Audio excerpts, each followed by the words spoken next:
I've got tomatoes, but I've also got some disease. Time for some garden chores. So here I've already mixed up in my spray bottle some hydrogen peroxide. This is the one I use. Hydrogen peroxide 3%. It's not focusing, but it is 3%. So I do 6 ounces of this in 1 gallon of water. And this is a pump spray, so I'm just gonna put some pressure in it, pump it up, and then I'll go spray it on the tomatoes. So this sprayer is awesome. As soon as you pump it, it has pressure in it, so you can just literally walk around with it and spray it. I used to use this spray bottle. That is an unnecessary workout. So guys, you're gonna walk with me and we're gonna go to where most of the tomatoes are so we can spray those. But, ooh, say hi to the shadow. Always say hi to the shadow. Hi, shadow. Hi, garden. Oh, hi, shadow. So let's see. Here I have quite a few tomatoes that are a little bit on the struggle bus. This soil here is not the greatest. And I'm just going to spray while I talk. But it's not the greatest. When I built this bed, it was... This entire garden, building this garden this year was a race against time. I had so many things to do and so little time to do it. I was literally... I felt like I was living outdoors. So there wasn't a lot of soil that I put in here. The soil was not great. And I didn't have the time to build it up like I usually would with organic matter, let it break down. So these plants have had to fight for their lives.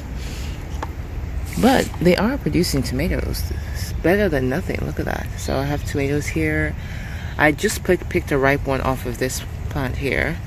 Even though the plant looks like it's dying. This limb died, but it did have a ripe fruit that I picked yesterday. And then it has a sucker. See why I don't pull all my suckers? It has a sucker here that is doing okay. So, see, it's string trellis. So the string trellis, this is the main. Let me pull this so I can show you what I'm saying. I have this big basil plant in the way. But see, if you look from here, this part that ends right there, that's the main tomato plant.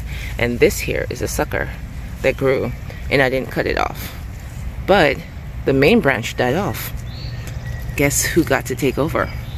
The sucker. So then I moved the rope, string trellis, from the main branch to this one.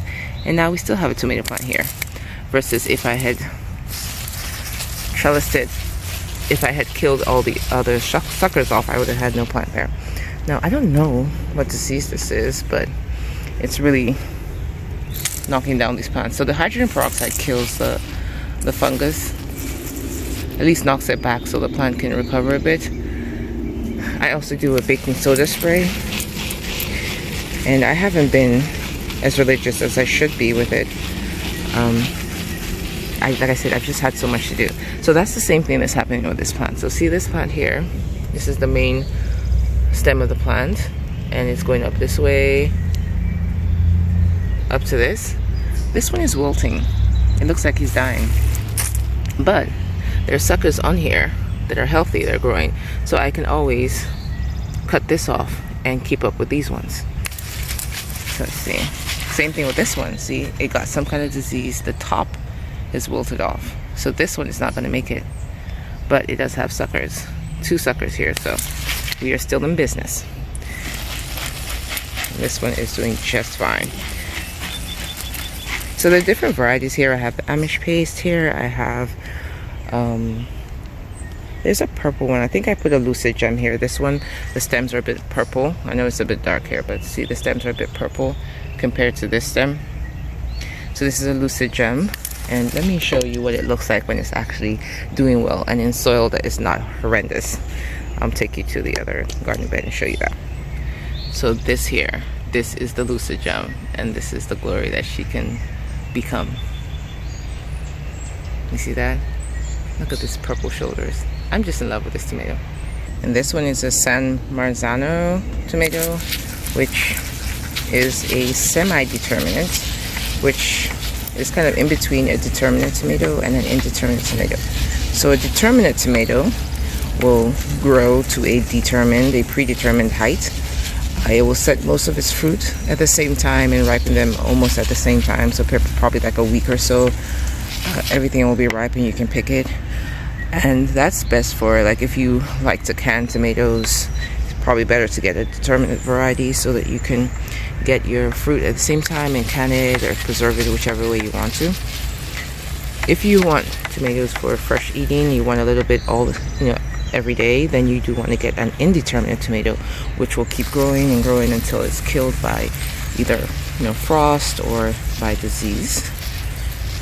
So I have both. I have mostly indeterminates because I don't really can tomatoes. I do preserve them, but I don't can them, and I'm fine with getting them a little bit at a time. So I have mostly indeterminates. Now look at the fruit set. Not half bad. This one, San Marzano, had been very kind of not resistant, but it got disease last in the garden. This one does have that wilting. And I might come back and cut this branch off. So I think I have a few more tomatoes to spray. Tomato tunnel. Ooh. See, the pressure is low, so I have to pump it up again. And we're back in business.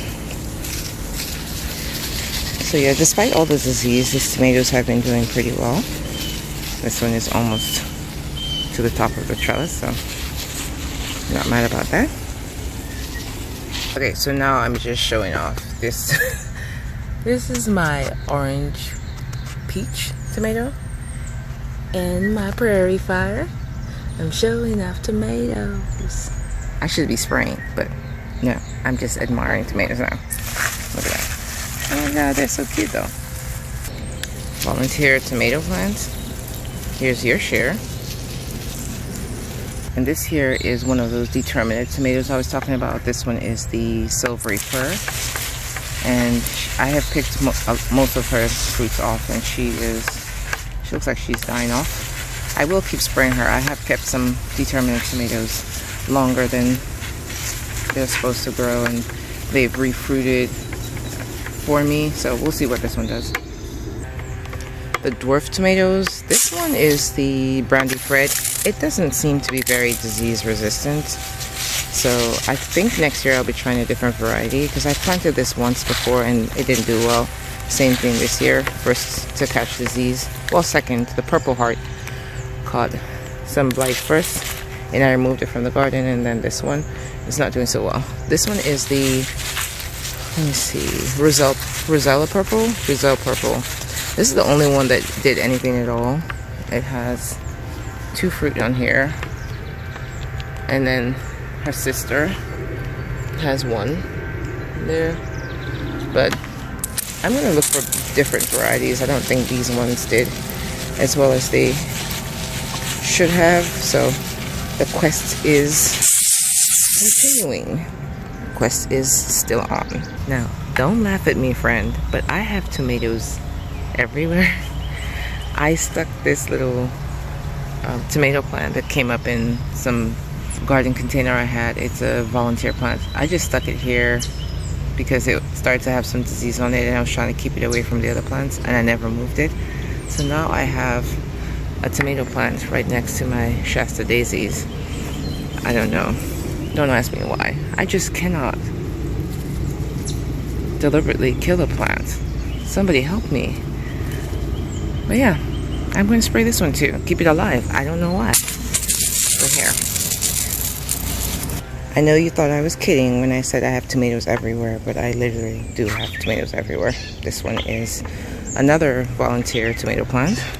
I planted some lemon savory, it's an herb in this planter, and a tomato came up.